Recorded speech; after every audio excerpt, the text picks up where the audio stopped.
আমাদের রাষ্ট্রকে আহ্বান জানাই, আপনি আপনার পররাষ্ট্র মন্ত্রণালয়ের মাধ্যমে অতি দ্রুত জাতিসংঘকে কড়া বার্তা প্রেরণ করেন যে ইরানে কেন হামলা করেছে। ভাইয়েরা, এই তারা দেখবেন তাদের রাষ্ট্রগুলো খুব সুন্দর, বলা হয় নর্ডিক কান্ট্রি, অমুক তমুক কান্ট্রি, পৃথিবীর শান্তি সূচকে সব রাষ্ট্র তাদের। আর যত অশান্তির রাষ্ট্র বানিয়ে রাখছে আমাদের মধ্যপ্রাচ্যের মুসলিম রাষ্ট্রগুলোকে, তারা তাদের ক্ষমতার পরীক্ষাগুলো করে এসে আমাদের মধ্যপ্রাচ্যে আমাদের মুসলিম ভাই বোনদেরকে দিয়ে। সুতরাং আমরা আর কোন দেশকে কোন পরাশক্তির প্রক্সি হয়ে যুদ্ধ করতে দিব না। আমরা আমাদের মুসলিম ভাই বোনদের বিরুদ্ধে আমাদের অস্ত্র ত্যাগ করব না। প্রিয় ভাইয়েরা, আজকে ইরানে আক্রমণ করেছে, আপনার পার্শ্ববর্তী আর একটা ইসরায়েল রয়েছে, আপনার পাশে আর একটা ইসরায়েল রয়েছে।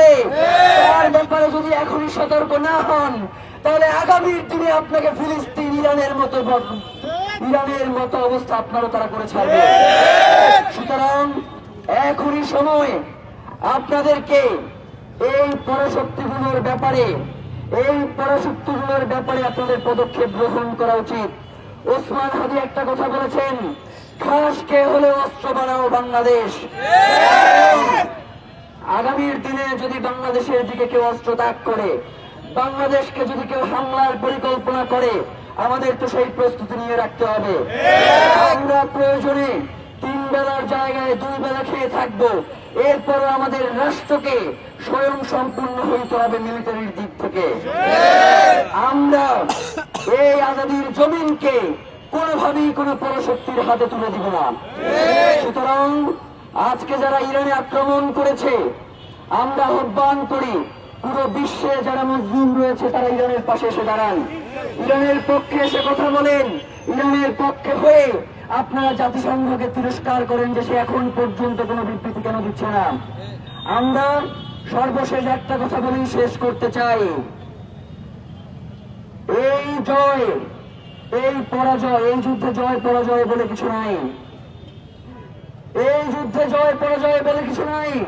আমরা যখন এই শাহবাগে মাত্র 15 জন নিয়ে ইনকিলাব মঞ্চ শুরু করেছিলাম, তখন আমাদেরকে দেখে অনেকেই হেসেছে, আমাদের দিকে মুচকি হেসেছে, তিরস্কার করেছে, কিন্তু আমরা রুখে যাই নাই, আমরা বসেছিলাম।